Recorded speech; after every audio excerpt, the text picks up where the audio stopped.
Here's a solution to the grain silo problem that was given to you in class today. So I first went ahead and set this up as we need to find, or we know we were given the volume of the whole grain silo. So I said the volume of the whole silo is really equal to these two different pieces, the cylinder and the hemisphere that's on top. So I said the volume of the silo, there's my 5,000 pi.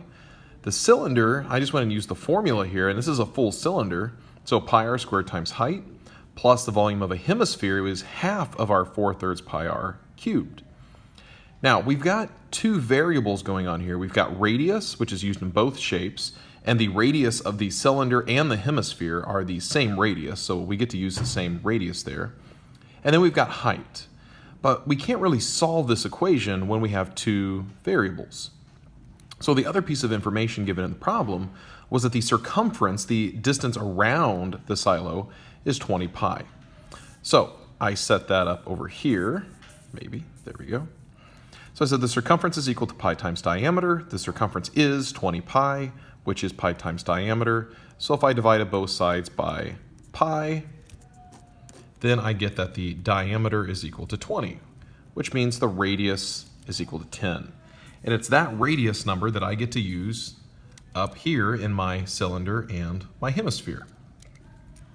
So now if I've got 5,000 pi equals pi times 10 squared times the height plus, and then I'm going to go ahead and cancel out that 4 with that 2. So this is really 2/3 pi 10 cubed. And then let me just simplify this a little further. So this is all one term. This would be 100 pi h plus, this is 1,000, and 1,000 times 2 up here would be 2,000 thirds pi. Now the next thing to notice is that all of our terms have a common factor that we could divide out everywhere. So we could divide everything by pi, and they would all cancel out nicely. And there's also another factor that we could do here. We could factor out 100 from each of our terms. So if we go ahead and divide 100,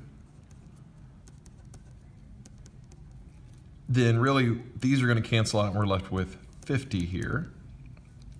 And then these 100s cancel out. And then this 100 is going to go into 2,000 20 times. So I still have h here plus 20 thirds.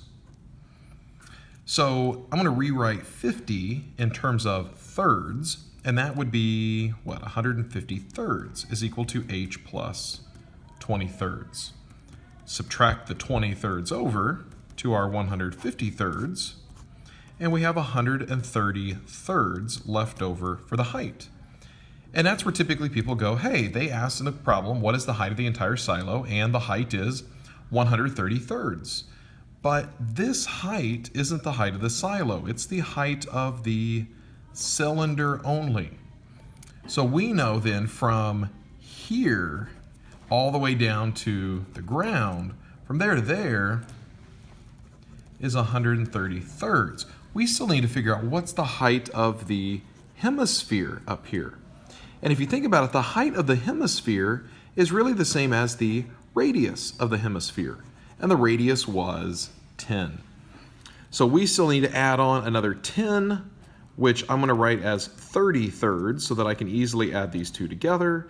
So that gives me a true overall height of the silo to be 160 thirds. And this would be in feet. Now, if you wanted to call that for what it is as a mixed number, that's fine, but I would leave that as my exact answer there. And so there's the solution for the first problem.